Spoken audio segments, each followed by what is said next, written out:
Assalamualaikum warahmatullahi wabarakatuh. Alhamdulillahi ala kulli hali wa ni'mah. Nas'alullah ar-Rahman ar-Rahim al-Fadla wa rahmah. Nastaghfirullah al-azim min kulli dhanbi wa ma'siyah. Qalu subhanaka la ilma lana illa ma'allamtana innaka antal alimul hakim. Amma ba'du. A'udzu billahi minasyaitonir rajim. Wa idz ta'azzana rabbukum la in syakartum la azidannakum wa la in kafartum inna 'adzabi lasyadid. Shadaqallahul azim. Wallahu a'lam bihaqiqatil murad aw kama qala. Pada intinya, ketika kita ingin ditambah kebaikan, apa yang kita inginkan ditambah oleh Allah Subhanahu wa taala, kuncinya adalah bersyukur. Seperti halnya kisah Nabi Musa alaihissalam, beliau ada dua sahabatnya, yang satu sangat miskin, yang satu sangat kaya. Si miskin ini berkonsultasi lah sama Nabi Musa alaihissalam bahwa bagaimana caranya supaya dia menjadi orang kaya. Ya sudah capek dengan kemiskinannya. Demikian si kaya ini, bagaimana caranya saya supaya menjadi orang miskin? Karena saya sudah capek katanya jadi orang kaya. Nah, akhirnya disampaikan kepada Allah Subhanahu wa taala, dan Allah Subhanahu wa taala berpesan untuk kedua sahabatnya ini bahwa barang siapa yang pengen menjadi orang kaya, maka kuncinya adalah harus bersyukur.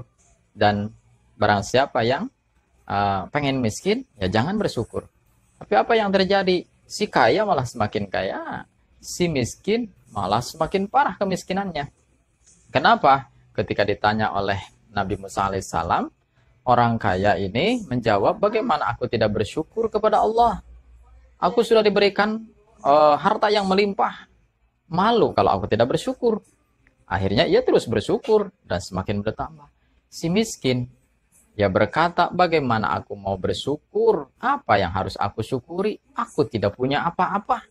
Akhirnya dia tidak pernah bersyukur. Dan itulah semakin parah kemiskinannya ini. Nah, jadi kalau kita ingin ditambah oleh Allah Subhanahu wa taala, bersyukur. Saya kalau mendapat nikmat, saya selalu bersyukur kepada Allah. Apa yang kamu laksanakan? Saya selalu mengucapkan alhamdulillahirabbil alamin, terima kasih ya Allah. Terus ya sudah gitu aja. Nah, ini. Jadi untuk bersyukur ini, selain daripada kita mengucapkan alhamdulillahirabbil alamin dengan ikhlas, ya bersyukur, berterima kasih kepada Allah, juga harus diteruskan, karena tidak cukup itu saja. Itu hanya kita memuji kepada Allah, kita bersyukur kepada Allah melalui lisan, kita mengakui bahwa segala nikmat itu, segala sesuatu itu datangnya dari Allah, artinya dari Allah yang memberi. Tetapi harus diteruskan dengan yang lainnya apa? Sesuai dengan definisi daripada syukur itu adalah wad'u syai'in fi mahalihi, menempatkan sesuatu pada tempatnya. Contoh begini, nah ibu-ibu misalkan diberi sesuatu oleh yang lain, contoh diberi jilbab.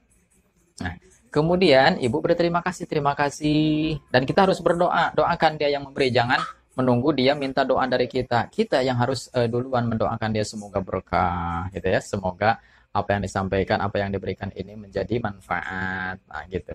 Nah, berterima kasih. Kemudian ketika dipakai oleh kita, oleh ibu-ibu itu dipakai. Nah, dilihatlah orang yang sama orang yang memberinya bagaimana. Senangnya. Alhamdulillah, ternyata apa yang aku berikan itu dimanfaatkan menjadi manfaat. Suatu hari saya akan kasih lagi. Mukena. Kan lebih besar lagi dia. Kenapa? Senang. Tetapi seandainya begitu diberi, kita berterima kasih, tapi tidak pernah dipakai, tidak pernah kelihatan oleh orang yang memberinya, di situ dia akan timbul rasa suudzon, berprasangka-prasangka yang buruk timbul, kok nggak dipakai ya? Apakah dia tidak suka dengan pemberianku, atau tidak suka aku yang memberi? Berbagai macam. Apalagi kalau dipakainya, dipakai sih dipakai, tapi bukan di kepala, bukan untuk menutup rambut, malah dipakai ngempel.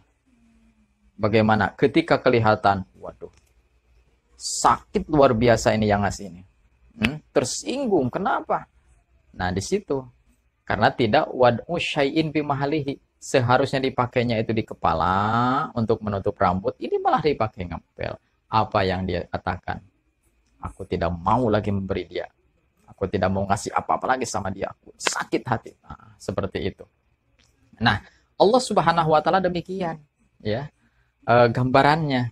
Ketika kita bersyukur kepada Allah seperti ayat yang tadi, ya, Allah pasti akan menambah. Yang penting kita yakin dan kita ikhlas dalam bersyukur kepada Allah. Nah, kemudian kita melakukan sesuatu selain daripada alhamdulillah, contoh kita diberikan mata dengan fungsinya untuk melihat. Allah itu memerintahkan kepada kita diberi mata ini untuk diperlihatkan kepada sesuatu yang diridhoinya. Ini malah kita tidak pernah melihat sesuatu yang diridhoi oleh Allah, maka Allah murka. Apalagi kalau kita diperlihatkan mata ini salah, malah kepada sesuatu yang diharamkan oleh Allah, maka Allah murka. Allah tidak akan ngasih lagi. Tetapi kalau kita sesuai dengan kehendak Allah, disitulah Allah Subhanahu wa taala akan menambah kenikmatan kepada kita, nikmat dalam kehidupan, nikmat dalam berumah tangga, dalam bertetangga, ya, dalam bermasyarakat, nikmat dalam ibadah kepadanya. Jadi intinya, selain daripada kita mengucapkan alhamdulillah, maka gunakan segala sesuatu yang Allah berikan ini sesuai dengan fungsinya, sesuai dengan tempatnya. Demikian, semoga bermanfaat. Wallahu a'lam bishawab. Hadanallahu wa iyyakum ajma'in. Assalamualaikum warahmatullahi wabarakatuh.